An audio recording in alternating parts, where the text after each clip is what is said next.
2024-এর জুলাই আগস্টের গণবিপ্লবের পর বাংলাদেশের অনেক জাতীয় নেতাকে আমরা দেখেছি, সকালে একটা বলেন, বিকালে আরেকটা বলেন, সন্ধ্যায় আরেকটা বলেন, রাতে আরেকটা বলেন, একটা কথার সাথে আরেকটা কথার কোনো মিল নাই।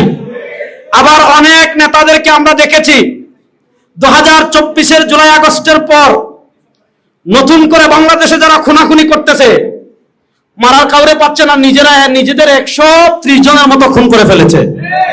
নতুন করে বাংলাদেশে যারা খুনাখুনি তৈরি করছে, নতুন করে বাংলাদেশে যারা চাঁদাবাজি করছে, নতুন করে বাংলাদেশে যারা টেন্ডারবাজি করছে, নতুন করে বাংলাদেশে যারা দখলদারি করছে, নতুন করে বাংলাদেশে বগুড়ার ঘটনা দেখেছেন, বিয়ের প্রস্তাব দিয়েছে, মা বিয়ে দেয় নাই, এই বিয়ে না দেওয়ার অপরাধে বাপকে যারা পিটিয়ে হত্যা করেছে, ওই চাঁদাবাজ, ওই টেন্ডারবাজ, ওই দুর্নীতিবাজ, ওই দখলবাজরা যেই সুরে কথা বলে, আমাদের একদল রাজনীতি দেখা যায় তাদের সাথেই কথা বলে।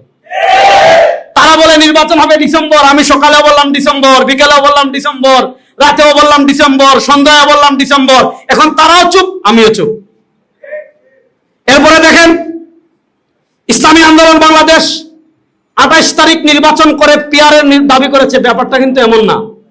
ইসলামী আন্দোলন ওই ফ্যাসিস্ট আওয়ামী লীগের আমল থেকেই, আজ থেকে 10-15 বছর আগ থেকে পিশাব চরমনায় পিআরের কথা বলছেন, পিআরের আলোচনা আসছে। আমি পিআর নিয়ে একটা স্বতন্ত্র বক্তৃতা করবো ইনশাআল্লাহ। আজকে এখানে পিআর নিয়ে আলোচনা করছি না, মাহমুদ ভাই কিছুটা বলেছেন। আপনি পিআরের যৌক্তিক সমালোচনা করতে পারেন, কোনো সমস্যা নাই, কিন্তু বিএনপি পিআরের বিরোধী, এজন্য আপনাকে সকাল বিকাল সন্ধ্যা রাতে পিআরের সমালোচনা করতে হবে।